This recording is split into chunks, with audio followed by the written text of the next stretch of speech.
Hello students. आज मैं आपके सामने क्लास 9 का लास्ट लेक्चर लेके आई हूँ, जीवन की मौलिक इकाई कोशिका का।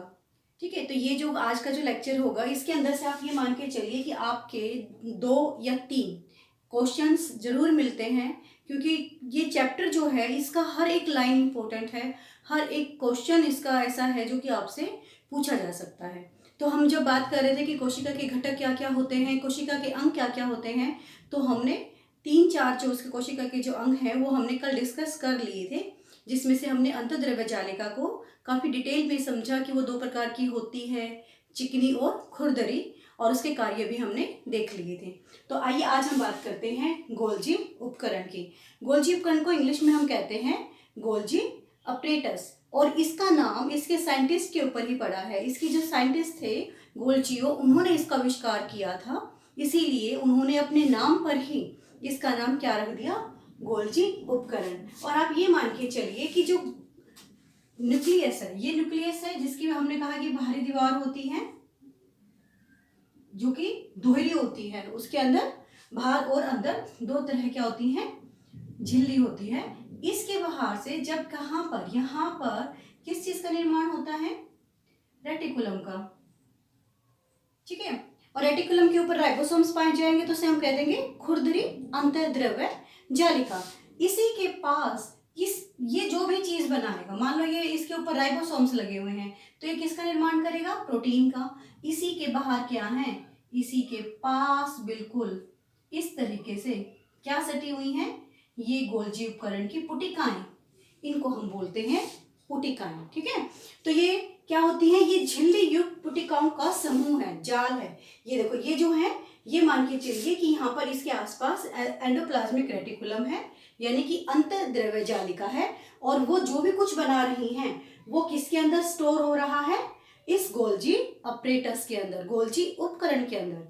इसीलिए ये क्या होती है, एक दूसरे के समांतर होती है। देखिए ये समांतर है ना, ये इसके समांतर है, यानी कि ये पैरेलल होती हैं। जैसे कि आप कॉइन रखते जाते हैं ढेरी बनाने के रूप में, एक के ऊपर एक, एक एक के ऊपर एक, यानी कि आप 10-12 कॉइन की ऐसे लंबी सी ढेरी बना लेंगे तो वो समांतर होंगी। इसी प्रकार से ये पुटिकाएं एक दूसरे के समांतर होती हैं, जिसे हम कुंडिका का नाम दे देते हैं। ठीक है, तो किस प्रकार से हुई है समांतर, जैसे एक ये थी, फिर ये दूसरी, तीसरी, तो ये क्या बन गई, ये बन गई हमारी कुंडिका। क्लियर है। कार्य क्या होते हैं, यस, सबसे पहला कार्य होता है इसका पैकिंग का। पैकिंग मतलब संग्रहित करना अपने अंदर चीजों को। किस चीज को संग्रहित करेंगी, प्रोटीन बन रही है तो प्रोटीन को, है ना, प्रकाश जो प्रोटीन का संश्लेषण होता है उसके अंदर राइबोसोम से प्रोटीन बनी, प्रोटीन से क्या बन गई आपकी इसके अंदर स्टोर हो गई। जैसे आपके घर में स्टोर हाउस में हम एक्स्ट्रा चीनी, एक्स्ट्रा नमक या जो भी सामान एक्स्ट्रा होता है उसको रख देते हैं, तो एक प्रकार से ये क्या है, आपका स्टोर हाउस है, पैकिंग का निर्माण करता है ये। सेकंड है, ये लाइसोसोम्स का भी निर्माण करता है। लाइसोसोम हमारे सुसाइडल बैग होते हैं, ये प्रोटीन के ही बने होते हैं, और प्रोटीन इसके अंदर स्टोर होगी तो प्रोटीन से बनने वाली चीजों का भी निर्माण कर सकता है। फिर बात आती है आपका, ये रूपांतरित करता है। रूपांतरित मतलब प्रोटीन के और जो रूप होंगे उनके अंदर भी उनको वो ट्रांसफॉर्म कर सकता है। जैसे कि अगर किसी चीज का ये एक रूप है तो उसका दूसरा रूप ये हो सकता है, या फिर ये हो सकता है। तो ये है रूपांतरण, एक ही चीज को अलग अलग रूप में सामने लेके आना। ठीक है, अब बात आती है लाइसोसोम। ये आपका, ये मान के चलिए कि ये 2 मार्क्स का क्वेश्चन हर बार आता है, हर एग्जाम में आता है, ना सिर्फ आपके हरियाणा बोर्ड में बल्कि आपको हर एग्जाम में, चाहे आपका एसएससी का एग्जाम है या आपका और कोई एंट्रेंस एग्जाम है, उसके अंदर ये पूछा जाता है कि लाइसोसोम को सुसाइडल बैग या फिर आत्मघाती थैली क्यों कहते हैं। देखो, सुसाइडल का मतलब होता है खुद को मार देने वाला। ठीक है, जो लोग आत्महत्या करते हैं उनको कहते हैं उन्होंने सुसाइड कर लिया। इसी प्रकार से ये आत्मघाती थैली है, ये अपने आप को ही मार देती है। कैसे मारती है, देखो ये कोशिका है, ठीक है, इस कोशिका के अंदर क्या हुआ, लाइसोसोम्स पड़े हुए थे, ये लाइसोसोम्स है, इनके अंदर क्या होते हैं, एंजाइम्स होते हैं। कैसे एंजाइम, पाचनकारी, डाइजेस्टिव एंजाइम, जो किसी भी चीज को डाइजेस्ट कर सकते हैं। तो क्या हुआ, इस कोशिका के अंदर जो डीएनए था वो डीएनए नहीं बन रहा था, या बहुत अधिक बन रहा था, या कुछ भी, ये कह लो कि ये खराब हो गया, डीएनए खराब हो गया या ये सही कार्य नहीं कर रहा। अब कोशिका के पास क्या ऑप्शन है, या तो ये खुद को मार दे या पूरे शरीर को ही नष्ट कर दे।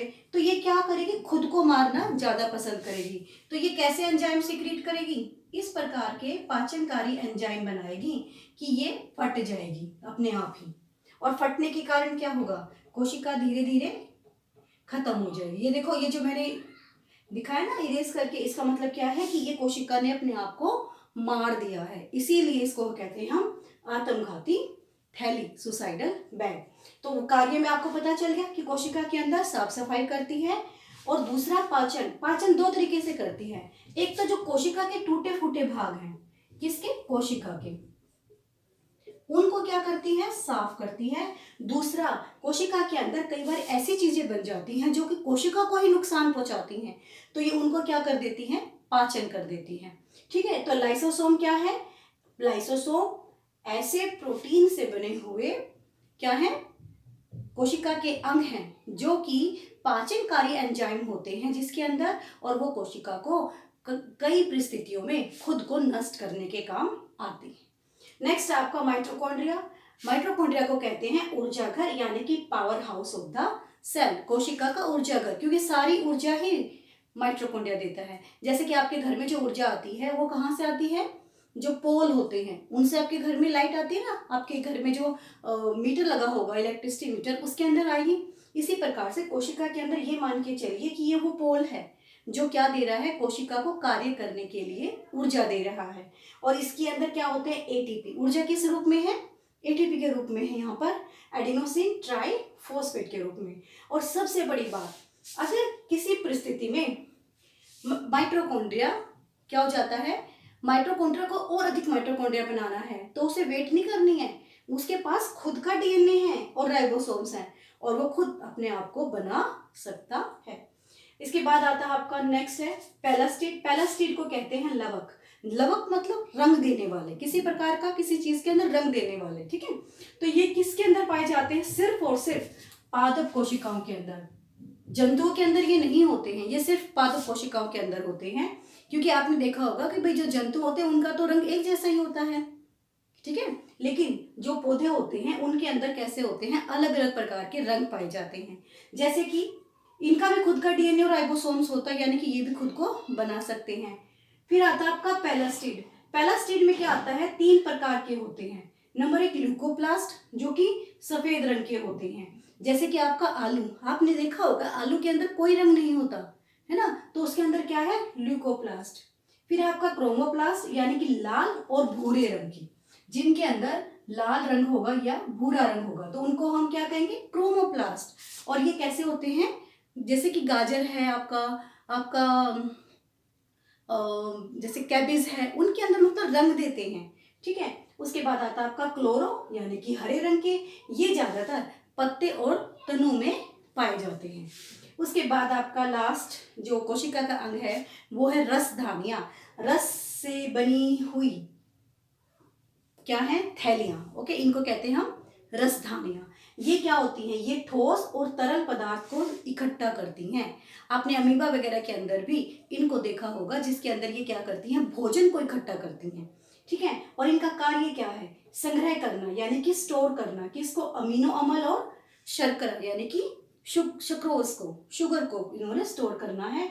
नंबर 2, मैंने जब कल आपको पादप कोशिका और जंतु कोशिका का डिफरेंस बताया था तब भी बताया था आपको कि इसके अंदर क्या होता है कि रसधानियां क्या है, ये स्पेस ले लेती हैं, और स्पेस लेने के कारण क्या हो जाता है कि उस शेप बन जाती है किसी चीज की। ठीक है, जैसे कि गुब्बारे के अंदर जब हम हवा भर देते हैं तो आपको पता नहीं कि वो आकार ले लेता है, उसी प्रकार से ये रसधानियां क्या देती हैं, कठोरता देती हैं, दृढ़ता देती हैं, जिसको हम कहते हैं हार्डनेस प्रोवाइड करती हैं, किसको, कोशिका को।